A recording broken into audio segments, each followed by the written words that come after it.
Okay, g'day everyone. Cam Blake, just checking in again. Doing another editing session today for my YouTube channel. So what we're going to concentrate on today, as you can see on the screen, is a beautiful model sitting at a beautiful location. So recently I've been doing a series of photos of putting beautiful people in beautiful places. So I've been shooting landscapes for many years and been to a lot of these beautiful places, and it sort of dawned on me that it would be pretty nice to do a series of shots with putting some beautiful people in these scenes, all in their natural environment, as you can see. But yeah, just something I wanted to try. So far I've done a series of three people, which has been really successful. Beautiful people I'm meeting, so easy to work with, very friendly, and yeah, I'm getting some very nice results. So this is a beautiful girl called Telia. She lives up in the north of the state.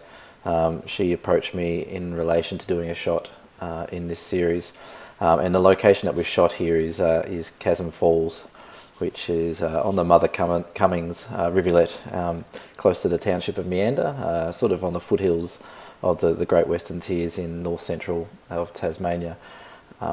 So the idea of these shoots is to visit these beautiful places and put these beautiful people in the middle of them, or place them somewhere in the scene. So we'll talk a bit about the editing on this one, and also a bit how I went about the composition of how I wanted to structure this one. So with the models I'm getting, I'm not making them pose in certain positions. I'm leaving that up to them. They're the professionals. They know what works, and they know what looks best. The ones that seem to be working the best are the real natural poses, such as this one here. So this is the finished product. As you can see, beautiful waterfall, beautiful person, and it's got a lot of beautiful elements to this shot. This wasn't the original composition I was looking for. The original composition I was looking for, which I can show you on here somewhere, I was looking to try and put Telia up on the top of that rock there. We struck a few hurdles with that. It was meant to be an overcast and rainy day, which was going to be perfect for what I wanted to in here, but it turned out it was a beautiful day with bright blue sun everywhere, bright blue sky, sorry, and bright sunshine everywhere. So this sort of destroyed a little bit of the mood I wanted. So this still looks nice, and she did a great job getting there. But with any shoot that you do, you don't want to just stick to the one sort of composition. You want to change it up a bit and try and work around. So we spent a good hour and a half in this scene. And getting shots up here, down here, and in the forest, which I'll show you later on. But the idea is, like I said, it's just to keep it as natural as possible. I'm once again doing the same editing that I usually do on my landscape work. I'm not really adding any extra editing into these shots much at all. The only thing I'll do, which I'll show you, is just in relation to the model, just to making sure that they're looking as beautiful as they are. So this is the finished product. So we'll go back to the original. This is the original shot after I've cropped it. So as you can see, it's been cropped down quite severely, and it's been cropped down severely because of these shrubs in the foreground. Originally I thought these, I'll just reset everything to there.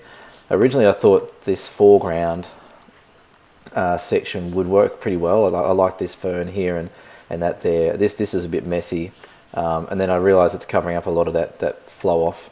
But the more I went into this editing, and this is what can happen with a lot of times when you're editing a photo, you start sort of building something out of nothing. So what I thought was going to work there out in the field, I got home, started looking at it thinking, no, it's not going to work. So I sort of compromised a bit. So the first thing I did on here was really just try and change that aspect ratio of the crop. So I like to do a lot of my landscape stuff in 16:9, which I think is a really nice sort of aspect ratio for landscape, and especially things like this.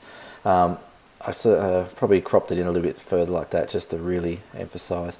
Keeping an eye on the rule of thirds that people know about. So the rule of thirds is you got the third lines there going across horizontally and vertically.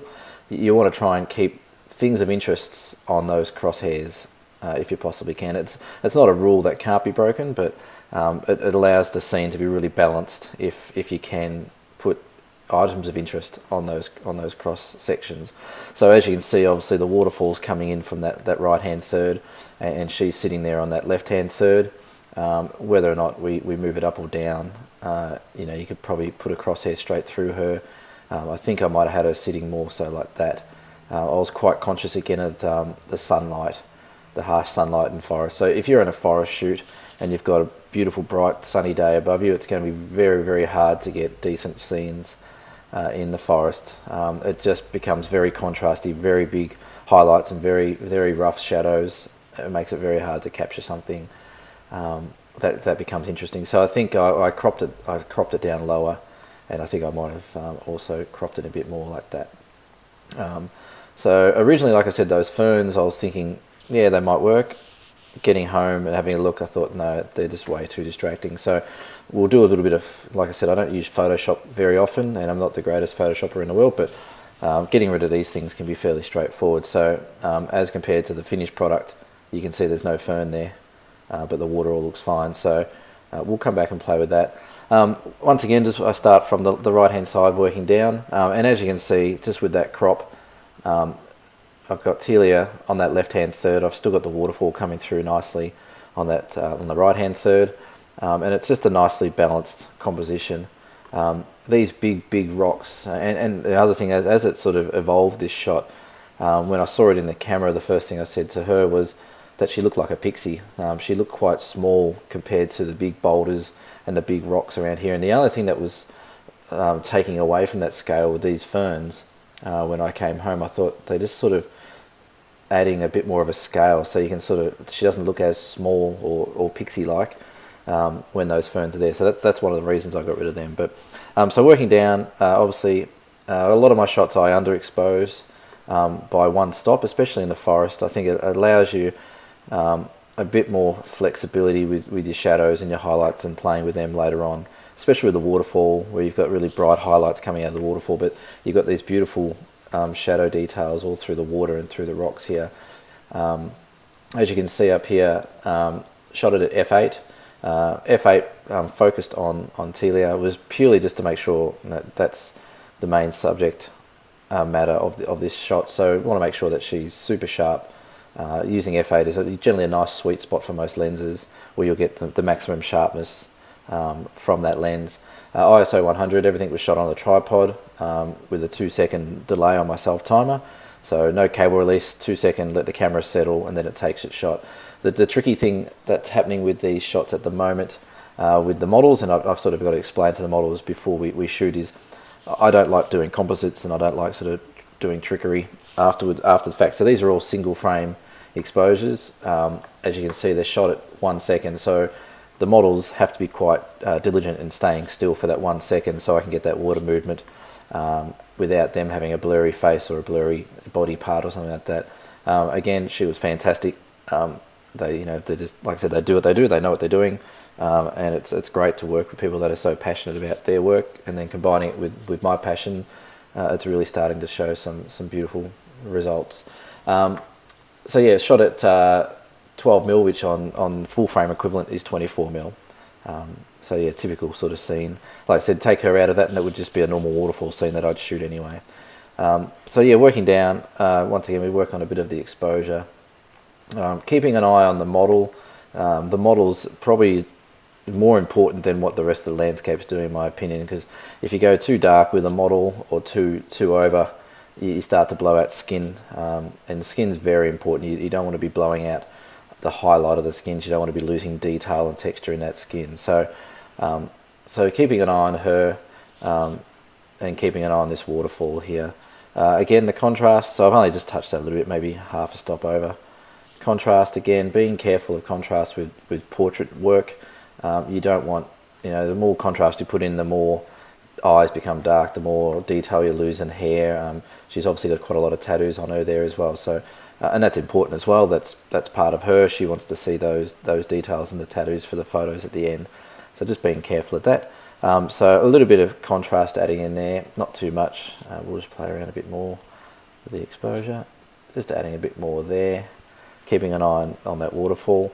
We'll come back to these highlights and shadow areas later. Clarity, I generally add about +5 of clarity. You don't want to go too far. You go too far with clarity and it just starts looking really yuck. So as with everything that I teach with photography, it's little things that make the big difference. So getting it right in the camera and then just tweaking small things later on generally get you to better results. The highlights and shadows here, again, like I said, we're keeping an eye on her skin tones. We don't want her skin to blow out if you go too far. It looks a bit crappy. And also the highlights in the waterfall there, which we will play with a bit later. And shadows, obviously we're in a forest, so shadow detail is going to be a bit touchy if you go too far. Again, you just bump that contrast up the scene. So when I'm looking at the shadows here, there is some nice detail under these rocks here, but there's not much that really is that important. You don't need to see all that detail there. So again, so I've gone up maybe probably plus 40 with the highlights, and a little bit maybe minus 10 in the shadows. And just making sure it maybe looks a bit too contrasty. Maybe just drop the contrast back a bit. Yeah, I might just drop those highlights back a bit. I'm just looking at this bit over here. It looks really contrasty through here, so that's okay at the moment. Going down to the saturation and luminance, so adjusting the intensity of colours and brightness of colours here. Again, these are ones I sort of just go along and just play with the sliders a bit. You can see with the orange that her skin is moving around a bit. Once again, we don't want to blow it out and make her look really pasty, but we don't want to make her look like an Oompa Loompa out of Willy Wonka or whatever it was as well. So just keeping an eye on that. There's a lot of yellow and green forest, so you just got to be careful of that. Green especially, you can see the minimal sliding but maximum effect on those green mossy rocks up here. So just keeping an eye on that. The water also has a bit of blue in there. I don't mind, especially if you're in a forest. A lot of people maybe carry on a bit about blue water or white water. I think if it's got to match the scene that you're in. So this is about, well, it was almost about 0, if maybe 1 degree above 0 here. So it was cold, and it's snow melt. This stream, it's coming off the mountain where the snow is. So I don't mind keeping it a bit cool. The water, it just adds to the effect of the whole scene. So that's pretty much there. Saturation, I'll probably come back and, if anything, do a little bit of a tweak to that later on.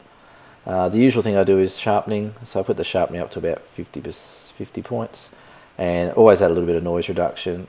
Even though it's ISO 100, it should have minimal noise. It's nice sometimes just to smooth out any noise that's in there. So looking at before and after already, you can see that we've made that crop. Just by adjusting exposure, we've really made her stand out, and like I said, she is the focus point of this. Not equally, if almost equally to the waterfall, but making sure that she looks fabulous is how I'm looking at these shots that I'm doing. So working down, I use Olympus cameras, as you're probably aware.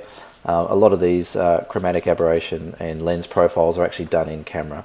If you're using Lightroom, you'll need to tick those, and you'll see that does make a difference. Vignetting as well, always add a little bit of vignetting. Again, probably around about minus 15 points there. And as with my previous videos, this blue, extra blue, well, you could call it like a color channel. You can bump that up a little bit. It just helps bump a few of the colors up and a bit of the detail there. So if I look back at that, it's always hard recreating these sometimes. Like, that's the end result that we're going to try and get to, but resetting it, and this is the thing, you can always, every photo you do, you can do 1,000 times and they turn out different each time. So this is what we're working on here. So the next thing I'll probably do is go back up to the top here and just keeping an eye on these highlights of this waterfall. It's a little bit bright up here. We're not losing any, we've got a little bit of shadow detail that we're losing, and I've just found that by pressing these 2 tabs up here. One's to highlight where the shadows are clipping out, and the other one's where the shadows are, highlights and shadows. So we're not losing any detail in any of the highlights, which is good. But I'm just a bit worried about this brightness bit here. So I'm just going to drop the highlights down just a tad in this photo. We're talking maybe minus 10, if that, which is quite good. So looking good. So the next thing I'll do at the moment, I'll come and we'll do this fern a bit later, that's fine, but just looking at that, it still looks a bit dark in this region here. I could probably afford to go a little bit more with the exposure a little bit. Like I said, I underexpose a lot of my stuff in forest by a stop, and we've now brought it back by just over a stop. So It's almost even as it is, but I like there's a bit better detail in there. This little bit of sunlight at the top here will fix up later, which is a bit annoying. You could always just crop that down, move that crop down just to get rid of that, but then you'll bring more fern in. It just makes it a bit easier with doing your adjusting later to probably leave as less of that fern in as you can without adding more in. So the next thing I'm going to do is with Telia, I'm going to add a little bit more work onto her. So by clicking up here onto the adjustment brush, what it allows you to do is a whole heap of things. You can just really localize contrast, sharpness, saturation, exposure, whatever it may be that you want to locally do on a part of your image. With a lot of these shots I'm doing is I'm actually working on the model itself. So what I've done, I've just selected that adjustment brush, and down here I've just selected the mask overlay. What that allows you to do is see where your brush is being. So I'm going to paint all over her skin, and down her leg there, down to her pink toes, which were freezing because she crossed the river. It's amazing how committed the girls I've been working with are. They're just such wonderful people. Like, just, it's not easy to go ask someone to strip off and go sit on a cold rock in the moss with leeches and things like that. These girls just do it, and they're just wonderful to work with. So I'm really appreciating the work that they're doing. So what I've done, as you can see, I've just painted over her. So as I said, just making sure, I want to just maybe add a little bit of exposure to her, just to make sure, because what it does, it just really allows us to highlight her. So if we maybe add another stop of exposure onto her, and just being careful of those highlights. I'm not going to do any, you might be able to add a little bit of clarity, just to make her a bit sharper. So what we've done here, really just added a little bit of exposure to her body, her skin. I've just dropped the highlights a bit. It was just a bit, just on the front of her chest there, it was just a bit bright. Just drop that down and just add a little bit of clarity. So when you're done, you press done, down the bottom here, and then you zoom back out. It just allows her, from the very start, you can see that she's now quite highlighted there. And what that allows you to do then is you can go back to the exposure of the overall scene and drop that back down a bit. And you're dropping the rest of the scene down around her, but she's still staying, quite enhanced for that scene. So I'm pretty happy with that. Her skin looks great. There's no hot spots on there that we have to worry about. So at the moment, once again, checking before and after, you can see that this waterfall's looking, the rocks here are really good. The water's looking pretty nice. That rocks there is nice. There's, like I said, there's a little bit of things up here that we'll fix, and this fern that we'll fix, but the main subject is her looking really, really nice. One thing I do remember I did on this one as well is just with the crop, I just noticed that she was leaning a bit to her right, so on a bit of a slant. So what I was doing, I just actually straightened the crop up a bit, so you can sort of see now when I move it that her shoulder and her hips all sort of line up with that vertical there. It's a small little thing, but it just helps balance that scene, so it doesn't look like she's sort of tipping down to her right. It looks like she's sitting up quite straight, nice posture, and it doesn't really affect anything else because no one really knows this rock's on an angle because they're all over the shop. So from here, a little tip I actually picked up talking about editing and watching videos such as this. People like myself also watch videos and learn how to adjust things and how to better our work. I was watching another really good Tasmanian photographer named Nick Monk. He's been doing a critique series on people's images, and how he does sort of a contrast adjustment to his images was completely something I'd never done before or never used. I generally did locally little contrast adjustment or just an overall contrast adjustment, but using a software called Color Effect Pro, you can actually take this image and take it into this Color Effect Pro, and there's only one thing that we really use in here, and this is just this contrast adjustment. It's like a dynamic contrast adjustment, which it's a bit more fine-tuning of the contrast as compared to just a global contrast. So I don't really know too much about this program. I'll be totally honest, I've really just followed what Nick did with his images because I could see the effect straight away, what it was having in relation to all the beautiful detail and the contrast in the scene. So so thank you to Nick for that little pro tip. So over here, it's got a on and off button, and really all we're adjusting here is the dynamic contrast. You can go as high as you want. You can see the sliding that is really huge. Again, as I was saying before, just minute adjustments are so much nicer than going crazy. You've got the on-off switch here, so this is without this pro contrast on, and this is with it on. So you can see it's just brightening up a few of those dark bits, really creating a beautiful, vibrant scene on that screen there. So I'm only using like 20% of that, and that's all it is. So down the bottom, just save that. Now that's pretty stock standard. I don't think I've gone anywhere between 20 and 50% on the images that I've done. So now I've lost that image. Where's it gone? Right, so sorry, I just had to pause the video there for a second because I lost where that image went. So when we did the adjustment in the Pro contrast, it resends it out as a TIFF file, and this is where it is here. So I had to dig it up. So from there, that's with that new contrast put through. You sort of start again fresh with the adjustments there. Looking at that, I'd probably just be careful that it's maybe that contrast has brightened things up just a little bit. So maybe dropping it down by maybe only a quarter of a stop, just to take a bit of the edge off those surrounding bits. Again, she's looking fantastic. The adjustments that we've already done, we don't have to change that. So the next thing that we want to do, pretty much just to finish this image off, is get rid of these ferns. So we'll open that up into Photoshop. So pretty much what it does, it takes that image from there, out of Lightroom, and opens it up into Photoshop. So one program to another. Let's minimize that down a bit. So like I said, I'm not the greatest, I'm by all means nowhere near the greatest Photoshopper going around. So what we're going to try and do is just try and clone out these two lots of fern leaves here. And what cloning does, it just takes a section of the photo and just paints over the top of it, pretty much, like cloning. So if you want to clone that water bit here onto there, you can use the clone tool. So the clone tool is located there. It looks like a little stamp icon. You can adjust your brush size from up the top here, depending on how big you want to go. I leave everything pretty much normal. I don't play around with too much. So what we want to do is paint over this fern leaf with part of this water around here to make it sort of gel in together. So by pressing the Alt key or the Option key on Mac, I think it's Alt on PC, it allows you to put up a little crosshair. So you can say, okay, I want to choose from that section there. So you check on that crosshair, and you can see there that it starts going across. I might just turn my little red doodad off so you can see it a bit better. So we've picked off that section there, so you can sort of see that we're just sort of doing a really bad example of that. Let's try that again.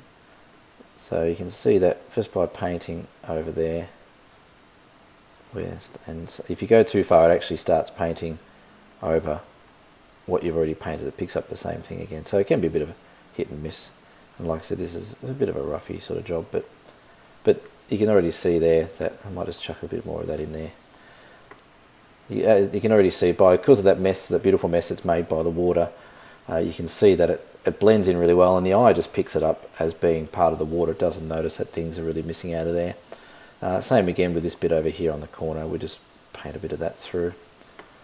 So all of a sudden, you know, based on what we had, based on what we get to, your fern's gone, and automatically that really just draws all the attention onto her, and that's why I did it. And it also just really helps create that scale, that these are huge boulders here, and this is a big rock that she's sitting on, and here's this little petite Pixie-like model sitting on top there. So on top of that, the other thing I do in Photoshop is just to add a little small layering of sharpness. So what we do is duplicate that layer, and then we chuck what is called a high pass filter. So under your filters, other, high pass, and only a really small adjustment, 1.82 radius of pixels over the top. So you can sort of see that just goes around. I'll just turn it back on. It just goes around the outside of all the detail there and just adds a bit of sharpness to it. So, and then over here on your blending, you just want to do a soft light. So I'll see if I can actually show you how that adjusts. It's a bit hard on the screen sometimes. when you turn it onto social media. So that's with the sharpening on, that's with the sharpening off. So there is a little bit of a difference. Some people might not do that with portrait stuff. They might want to keep the model sort of soft focus. With this one, with this series, because they're in landscapes and they're generally quite a small subject, I think it still works to put that in there. We want to flatten that layer down. And then also in Photoshop, I just go and make sure I check the levels. Just make sure there's, you can see here that highlight is not actually doing anything, so you can probably bring it back a bit. So it actually is adjusting. You can see that little bit of adjustment there. Changing the mode back into 8-bit instead of 16-bit because we're just going to chuck it online. So that's pretty much all I would do in Photoshop. I did think about getting rid of this little fern here, but after a while I actually thought it looked quite cute to have that little fern there. We're talking about her being a little pixie and this little fern here. They sort of tie in quite nicely together. So yeah, so that'll be pretty much where we go with that. We go back to Lightroom and save that one.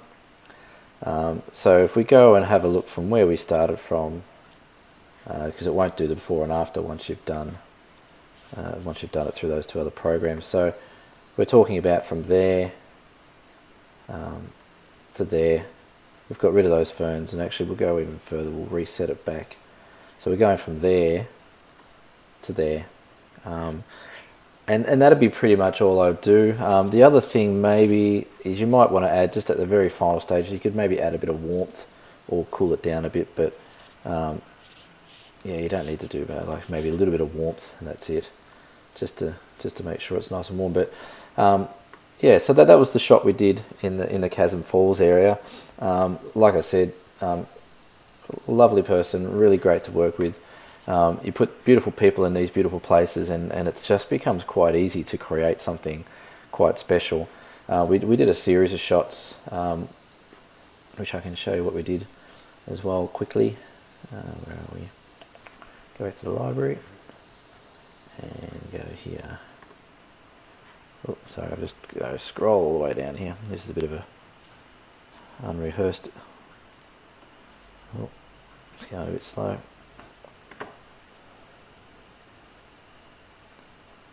Alright, so we did quite a few series of them, which I can show you here. So we did one with her on the rock. As I said, it was a bit harsh with that light. And then we did this one here. And this really worked. We did a series of shots here. And once again, I didn't set her up to pose anyway. I said, you just do what you feel comfortable doing. We did point out from what I saw on that side of the river, I said, you do look like a pixie. You look really tiny and really, really cool. So she worked with that. She sort of put everything in place and we got some great shots.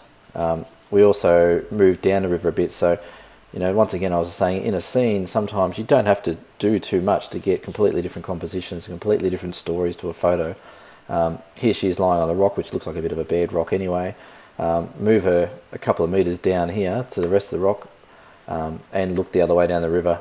And it just worked really well. We did some black and white cool tone type of stuff, and then literally turning around once we helped her get across this bit of the water which she walked through, freezing cold, like I said, absolute legend. We turned around and I knew there was this big tree fern in the area because I've been in there not long ago looking at this area, scouting this area out. So again, we went with that whole pixie theme. She sat there next to the tree looking just like a little pixie. We did some different type of stuff here, called black and white cold tone. But it just really worked, having that big scale tree or big scale man fern, this beautiful little person in the foreground, all these little pixie ferns down below. It just worked really well. So just by creating that first scene where we did on the rock here, having that big scene and big boulders with small model, it just sort of kicked into everything else we did. Same with this one, put her on a rock and a big river running by there. So it just sort of worked and gelled in really well, which is pretty cool. This is where I was there a couple of weeks before, and this is the shot that I did down on the river with less waterfall and water flow, and you can see it would have been nice if we had those conditions behind her, not to have that really harsh sunlight. But yeah, it was really nice. I'm really enjoying doing this series of photos. Like I said, that's the basic editing of how I would do something like that. it's different putting a different element in there with a different person. You've got to be really careful of skin tones and just making sure they look comfortable without looking awkward. I think the best thing if you're looking to do sort of portrait photography or portraits and landscape type of photography is really pick your models well, research what they've done before, have a look at the work they've done, get something, someone that looks interesting, tattoos, blue hair, whatever it may be. Make sure they're interested and make sure they're willing to sort of work with you. The two girls that I've done out in the forest here at the moment, so this is the other one we did, which is Bridget.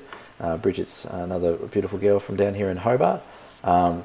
We saw this bit of fern and she was quite happy to climb up there and get on there. And once again, we created some beautiful images. And once again, her poses are all, this beautiful pointed leg, this great look with this beautiful waterfall. That was all her doing. I just set up the composition and let her do the work. But so if you're going to do something like this, pick the right people, and the dividends will pay out big. But I'll put a couple of links down in the comments, especially to the two girls' modelling pages. It's always good to go out and support the work they're doing. So go check out what they do, and if you're into this kind of shooting, definitely drop them a line and see if they're keen to work with you. If anyone's got any questions, feel free to put them in the comments and I'll answer them along. But yeah, that's my Pixie in the forest shot. So I hope that all made sense. It's probably a bit longer this one than normal, but there's a lot more detail to go through when you're shooting people. But it's been a lot of fun. So thanks for your time.